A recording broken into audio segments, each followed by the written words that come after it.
साथियों नमस्कार।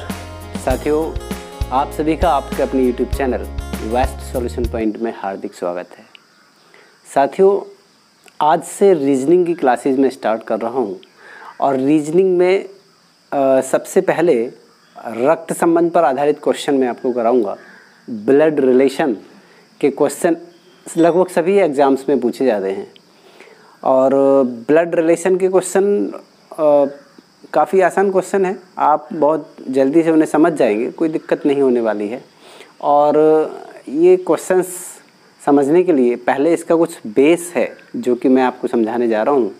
तो पहले आप थोड़ा सा समझ अपनी डेवलप कीजिए, इन क्वेश्चंस को किस तरह से हम सॉल्व करेंगे, थोड़ा सा हम बेस इसका बताने जा रहे हैं आपको। तो स्टार्टिंग करते हैं इसकी हम जनरेशन से। देखिए जनरेशन के बारे में अगर हम थोड़ा नॉलेज रख लें तो इन क्वेश्चंस को समझने में बहुत ज़्यादा आसानी होने वाली है। जनरेशन मतलब होता है पीढ़ी। अगर हम पीढ़ियों के बारे में थोड़ा स्टडी करें तो ज़्यादा दिक्कत नहीं होने वाली इन क्वेश्चंस में। देखिए हम बात करते हैं अपने खुद के जनरेशन की। हम अगर सेल्फ जनरेशन की बात करें, स्वयं की पीढ़ी की अगर हम बात करें तो सेल्फ जनरेशन में कौन कौन आता है हमको ये ध्यान रखना है। देखिए सेल्फ जनरेशन में पति पत्नी,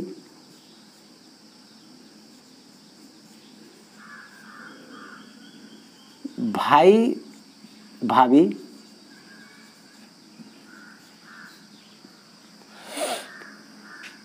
बहन बहनोई,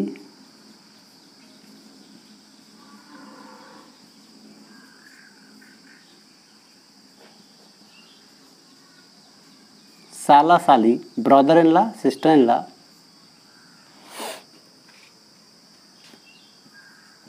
चचेरे भाई बहन, फुफेरे भाई बहन, तहेरे भाई बहन, फुफेरे भाई बहन, मौसेरे भाई बहन, ममेरे भाई बहन,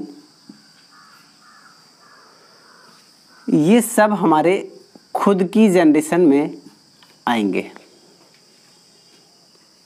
हमारे सेल्फ जनरेशन में कौन कौन आएगा ये हमको पता रखना है। पति पत्नी, भाई भाभी, बहन बहनोई, साले साली, चचेरे तहेरे फुफेरे मौसेरे, जितने भी भाई हैं वो सब आपके खुद की जनरेशन में काउंट किए जाएंगे। देखिए अब इसके बाद हम बात करते हैं कि हमसे ऊपर की जो एक पीढ़ी है, पहली पीढ़ी, हमसे ऊपर वाली पहली पीढ़ी, ठीक है। फिर उसके बाद हमसे ऊपर वाली दूसरी पीढ़ी, हमसे ऊपर वाली तीसरी पीढ़ी, कौन कौन आएगा तो हम इन पीढ़ियों के बारे में ही अभी थोड़ा स्टडी करने वाले हैं। देखिए हमसे ऊपर की जो पहली पीढ़ी है उसमें कौन कौन आने वाला है। तो ऊपर की पहली पीढ़ी में कौन कौन आने वाला है, देखिए फर्स्ट जनरेशन हम ऊपर की बात कर रहे हैं। माता पिता,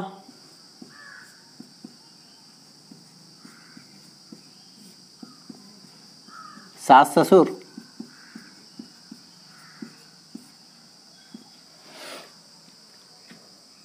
चाचा चाची, ताई ताऊ, है ना। और इसी तरह से मौसी मौसा,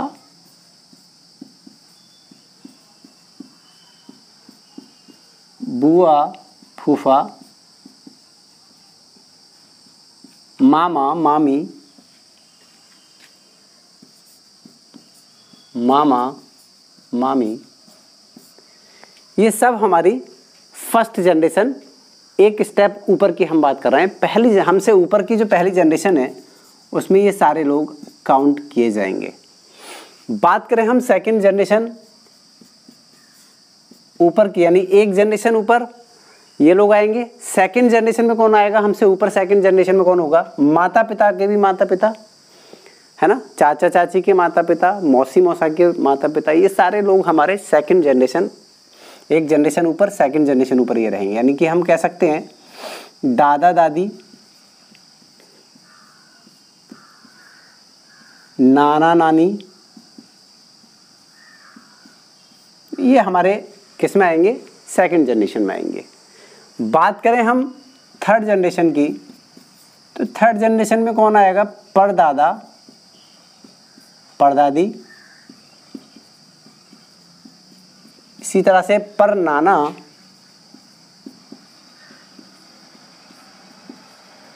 और परनानी।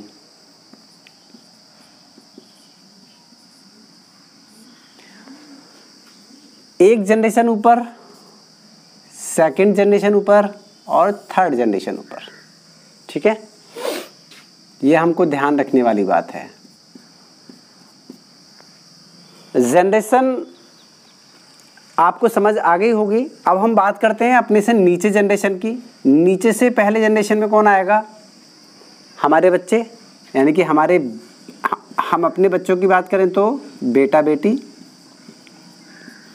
अगर भाई भाभी के बच्चों की बात करें तो भतीजा भतीजी।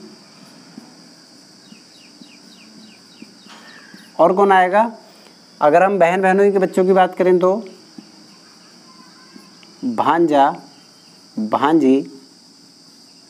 इसी तरह से जो भी इनके और बच्चे हैं, साला साली के बच्चे हैं, है ना, चचेरे तहेरे फुफेरे भाई मौसेरे, इनके सब बच्चे जो हैं ये सब हमारे भतीजे भतीजी। और साला साली के जो बच्चे हैं वो सब हमारे कौन सी जनरेशन में आएंगे? ये सब हमारे फर्स्ट जनरेशन नीचे आएंगे।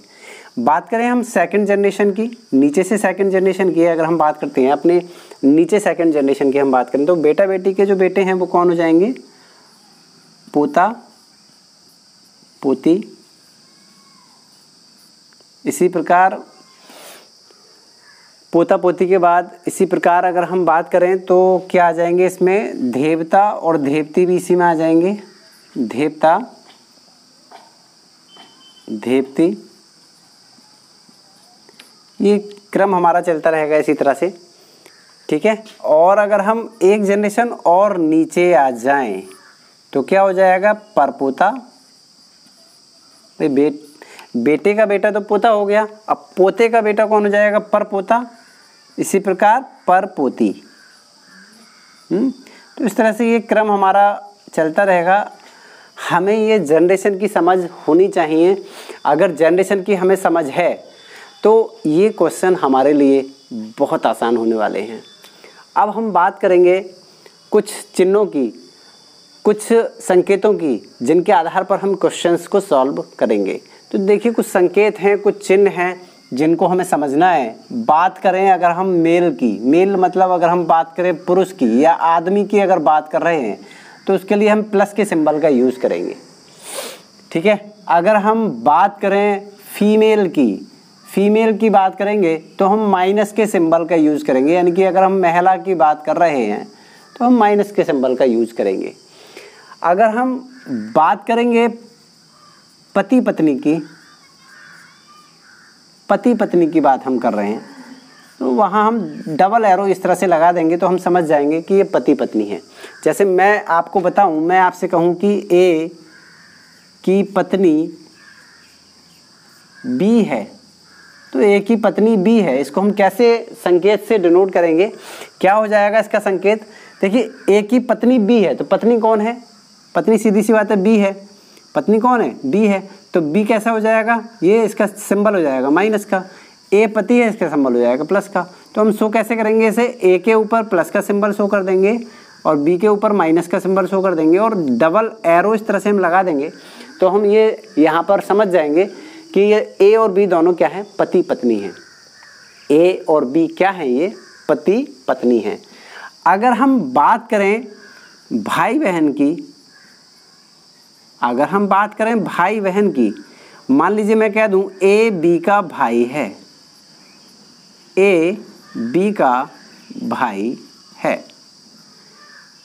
ठीक है, ए बी का भाई है। या अगर हम आपसे कह दें कि ए बी की बहन है, ए बी की बहन है।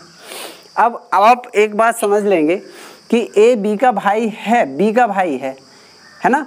तो बी के बारे में यहाँ क्लियर हमें नहीं दिया कि बी कौन है। बी के बारे में हमें नहीं पता बी कौन है, लेकिन ये जो है ए जो हमें पता है कि ए क्या है? बी का भाई है। इसका मतलब इसका जेंडर पता चल गया कि ये मेल है। लेकिन बी का जेंडर नहीं पता। अब ये भाई है तो इसके लिए हम केवल एक लाइन का यूज़ कर लेंगे, एक सिंपल लाइन का यूज हम करेंगे यहाँ पर। तो इससे हमें ये पता चल जाएगा कि ए और बी आपस में क्या है, इनका रिलेशन हमें पता चल जाएगा कि ये ए जो है भाई है किसका, बी का। अगर बी का जेंडर भी पता होता तो हमें और आसानी रहती। अब ये कह रहे हैं ए बी की बहन है, तो अब ए के बारे में इन्होंने क्या डिनोट कर दिया, देखिए ए बी की बहन है, तो बहन है इसका मतलब ये माइनस का हो गया, फीमेल हो गया। ए बहन है किसकी, बी की, तो बी का जेंडर फिर भी हमें नहीं पता, लेकिन बीच में हम एक सिंपल लाइन यहाँ पर लगा देंगे। तो ये इस तरह से इनको डिनोट करने का तरीका है। देखिए अगर मैं कह दूं आपसे कि ए बी का पिता है, ए बी का पिता है, अब हम ए बी का पिता है इसको कैसे शो करेंगे, कौन है पिता, ए पिता है और बी उसका लड़का भी हो सकता है और लड़की भी हो सकती है, क्योंकि बी के बारे में यहाँ हमें कुछ दिया हुआ नहीं है। तो ए बी का पिता है तो हम बी को एक स्टेप नीचे रखेंगे, एक जनरेशन नीचे रखेंगे, मतलब ए जो हमारा पिता है तो वो एक जनरेशन ऊपर रहेगा, एक पीढ़ी ऊपर रहेगा इससे। अब पिता है तो इसका जेंडर पता है कि ये प्लस है, ये मेल है, और बी के बारे में हमें पता नहीं कि ये इसका पुत्र है या पुत्री है, इसलिए इस पर हम कोई सिंबल नहीं लगा सकते जब तक क्वेश्चन में पूरी बात नहीं दी होगी। हम इस तरह से अपने आप निर्धारित नहीं कर सकते कि वो पुत्र है या पुत्री है, ये हम निर्धारित नहीं कर पाएंगे। ठीक है, अगर जैसे क्वेश्चन में हमसे कहा जाएगा उसी तरह से हम सिंबल्स का यूज करेंगे। तो चलिए इन्हीं सब बेसिक्स को ध्यान में रखकर अब हम चलते हैं इनके क्वेश्चंस की ओर। चलिए आइए देखते हैं इसका पहला क्वेश्चन। एम एन की पुत्री है, पी क्यू की बहन है जो एन का पुत्र है, तो पी का एम से क्या संबंध है। चलिए देखते हैं। हमने जो बेस आपको बताया है, जो बेसिक आपको बताया है, उसी का हम देखिए यूज करके कितनी आसानी से इन क्वेश्चन को सॉल्व करेंगे। एम एन की पुत्री है तो इसका मतलब एन को हम एक जनरेशन ऊपर ले लेंगे, और एम पुत्री है इसलिए इसका जेंडर हमें पता चल गया कि ये पुत्री है, फीमेल है, इसीलिए हम इसके लिए माइनस सिंबल का यूज हम करेंगे। पी क्यू की बहन है, देखिए पी का भी जेंडर पता चल गया कि पी जो है वो बहन है ना, तो बहन के लिए माइनस का जेंडर हम यूज करेंगे। पी क्यू की बहन है जो एन का पुत्र है, इसका मतलब हमें क्यू का भी जेंडर पता चल गया। क्यू हमारा क्या है, पुत्र है, किसका पुत्र है, एन का, तो क्यू पुत्र है एन का, इसका मतलब हम यहाँ पर हम समझ गए कि जब क्यू पुत्र है एन का, एम पुत्री है एन की, तो ये आपस में भाई बहन हो गए। ये तो हम क्लियर समझ गए इस बात के लिए। अब ये क्या है, पी बहन है किसकी, क्यू की, तो फिर हम यहाँ पर इसी जनरेशन में इसको लिखेंगे, क्योंकि ये इसकी बहन है तो ये जनरेशन इसका सेम रहेगा। फर्स्ट जनरेशन में मतलब इसके जो खुद का जनरेशन है, सेल्फ जनरेशन, उसी में ही आएगा। अब पूछा है कि पी का एम से क्या संबंध है, बहुत आसान है। आप बता सकते हैं कि इस पी का एम से क्या संबंध होगा, बहुत आसानी से आप बता सकते हैं। जब ये भाई बहन है और ये क्यू और पी भी भाई बहन है, तो आप आसानी से बता सकते हो कि ये दोनों आपस में कौन हो गई, ये आपस में बहनें हो गई। तो इनका आपस में क्या संबंध होगा, बहन का संबंध होगा। चलिए दूसरा क्वेश्चन लेते हैं कि ए बी का भाई है। अब हमें ये उसी जनरेशन की बात हो रही है, जब ए बी का भाई है तो फिर हम कोई दिक्कत वाली बात इसमें नहीं है। बी का भाई है कौन, ए, देखिए जरा ध्यान दीजिए, ए बी का भाई है तो इसका जेंडर हमें पता चल गया, लेकिन बी का भाई है तो बी के बारे में नहीं पता, हमें बी का जेंडर नहीं पता, तो ए जो है इसका जेंडर क्या होगा, मेल।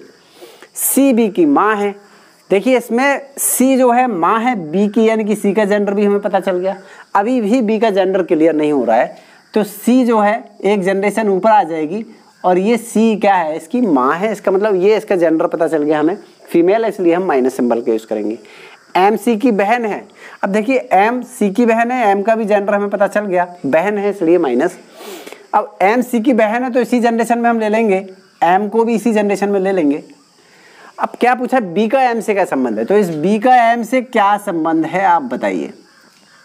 क्लियर है, बहुत ज़्यादा क्लियर पोजीशन हो गई है कि जब ये बी की माँ है सी, और माँ की बहन कौन होती है, मौसी, बस सिंपल सा हमारा आंसर इसमें क्या हो जाएगा, ऑप्शन नंबर 4 हमारा सही होगा। इसका ऑप्शन 4 हम कह सकते हैं कि इसका क्या होगा, चौथा विकल्प सही है। आइए अगला क्वेश्चन देखें।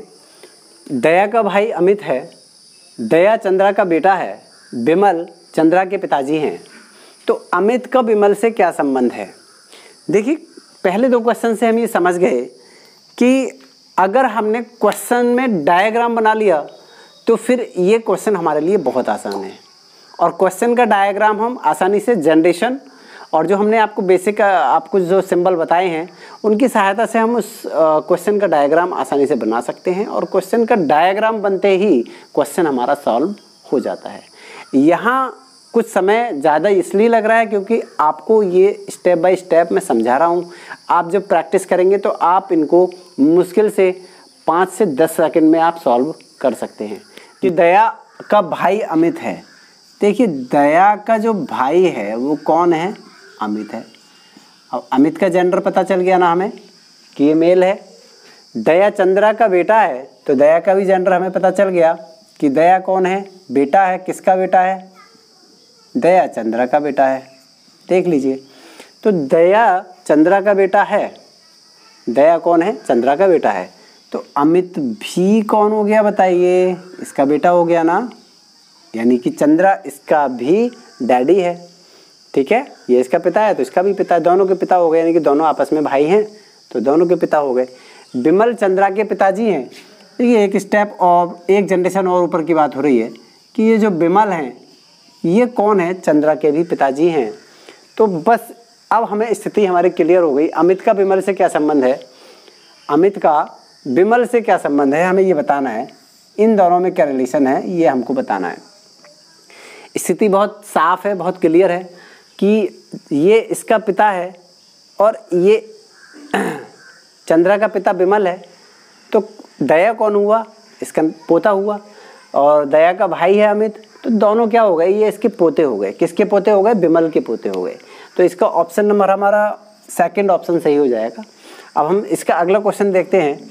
देखिए डायग्राम बहुत ज़रूरी है, इसका डायग्राम हमने बना लेंगे तो क्वेश्चन में कन्फ्यूजन नहीं रहेगा, बहुत आसानी से हम क्वेश्चन को सॉल्व कर सकते हैं। ई का पुत्र ए है। अब देखिए ई का पुत्र है ए, तो ई एक जनरेशन ऊपर की बात हो रही है। ई का पुत्र है, कौन है, ए है, पुत्र है, तो इसका जेंडर हमें क्लियर हो गया है, मेल है, इसलिए प्लस का सिंबल यूज करेंगे। बी का पुत्र डी है। अब देखिए बी का पुत्र डी है, लेकिन यहाँ कुछ हमें क्लियर नहीं है, तो बी का पुत्र डी है। अब डी पुत्र है किसका, बी का, तो ये भी अलग स्थिति हो गई, थोड़ा सा इसको ध्यान देंगे। बी का पुत्र कौन हो गया, डी हो गया। अब ए का विवाह एफ के साथ हुआ है। ए का विवाह किसके साथ हुआ है, एफ के साथ। अब एफ हमें अभी थोड़ा क्लियर नहीं है, लेकिन चलो देख लेते हैं। ए का विवाह एफ के साथ हुआ है, तो एफ कौन हो गया जरा बताइए। एफ के साथ हुआ है ए का विवाह, तो ए और एफ पति पत्नी हो गए। ए और एफ कौन हो गए, पति पत्नी हो गए। क्लियर, ए और एफ पति पत्नी हो गए। और पति पत्नी के लिए हम डबल एरो का यूज करेंगे। ए और एफ क्या हो गए, पति पत्नी। बी की पुत्री एफ है। देखिए अब यहाँ से ये बात क्लियर होती है कि बी की पुत्री कौन है, बी की पुत्री है एफ। बी की पुत्री कौन है, एफ। स्थिति थोड़ा क्लियर हो रही है हमारी, बी की पुत्री एफ है, तो डी का ए से कैसे संबंधित है, डी और ए का क्या संबंध है। अब हमको ये बताना है कि डी और ए का क्या संबंध है, हमें इन दोनों का संबंध बताना है। देखिए दोनों अलग अलग फैमिलीज हैं, और जब हमें पता है कि एफ और ए आपस में पति पत्नी है, एफ की पुत्री है, एफ पुत्री है किसकी, बी की। अब हम एक बात क्लियर समझते हैं कि एफ कौन है, बी का एफ कौन है, तो बी और एफ में क्या संबंध हो जाएगा। बहुत स्थिति हमारी क्लियर हो गई है। ये सभी जानते हैं कि पत्नी का जो पिता होता है वो कौन होता है, ससुर होता है। अब हमसे पूछा क्या, डी और ए का संबंध। जो ससुर का जो बेटा है वो कौन हुआ भाई, कौन हुआ, साला। तो जब साला हुआ तो ऑप्शन नंबर हमारा कौन सा सही हो जाएगा, ऑप्शन नंबर 4 हमारा सही हो जाएगा। देखिए डायग्राम से क्वेश्चन हमारे लिए बहुत इजी हो जाएगा, इसलिए हर क्वेश्चन का डायग्राम अगर आपने एक्यूरेट वाला बना लिया तो क्वेश्चन आपके बहुत आसानी से सॉल्व होने लगेंगे। देखिए अगला क्वेश्चन है, P J का पिता है, S N की माता है जो J का भाई है, B S का पुत्र है, C B की पुत्री है, तो J का C से क्या संबंध है। चलिए आइए इसका डायग्राम बनाते हैं।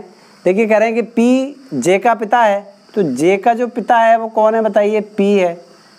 ठीक है, P जो है ये J का पिता है, इसका मतलब जेंडर पता चल गया हमें, इसका पिता है इसलिए हम प्लस का सिंबल यूज करेंगे। J का अभी हमें कुछ नहीं पता चला है। S N की माता है जो J का भाई है। देखिए S कौन है, N की माता, इसका मतलब S का भी जेंडर हमें पता चल गया।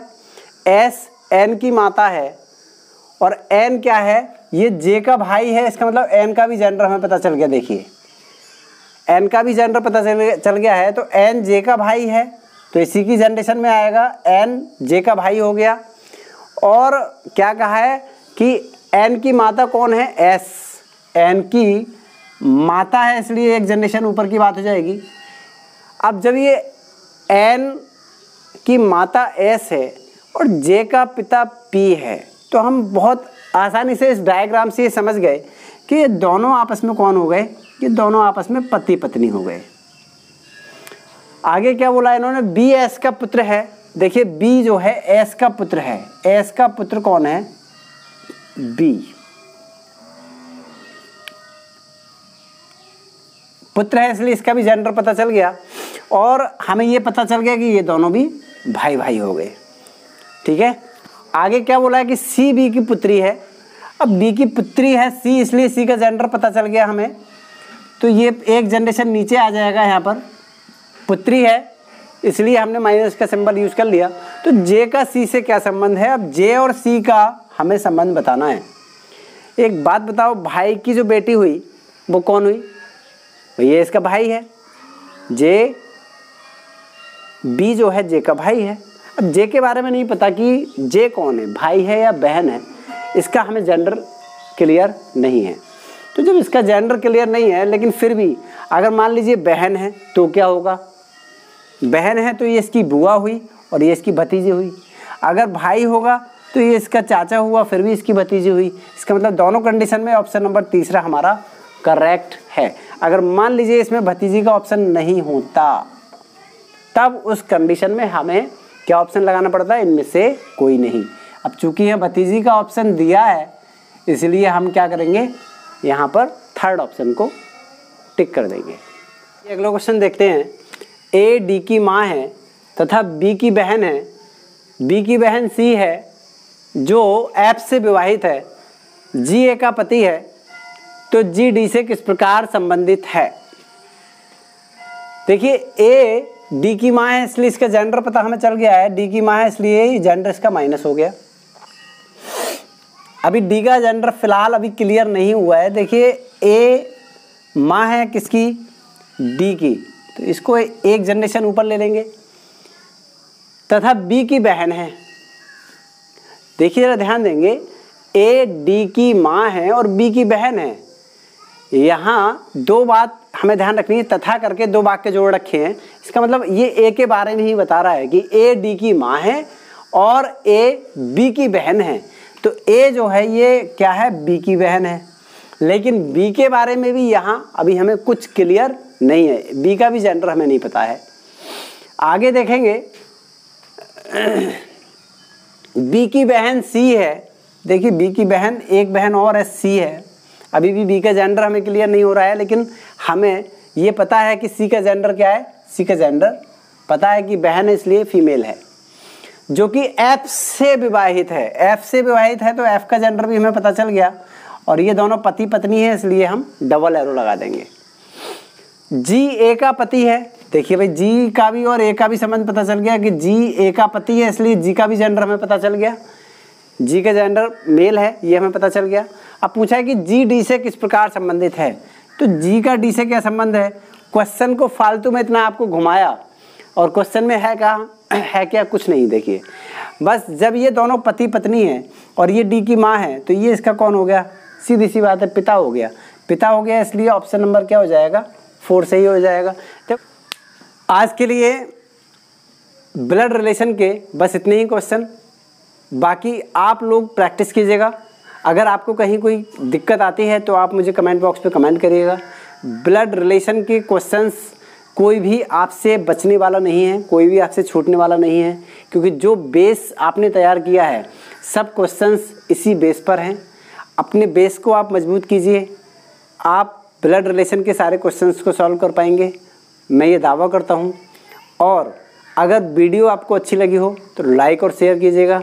अगर आप चैनल पर पहली बार आए हैं तो चैनल को प्लीज़ सब्सक्राइब ज़रूर कीजिएगा और बेल आइकन का बटन भी दबाएं ताकि हमारे अपडेट्स आपको मिलते रहें। नेक्स्ट टॉपिक के साथ अगली वीडियो के साथ फिर मिलते हैं, तब तक के लिए जय हिंद जय भारत।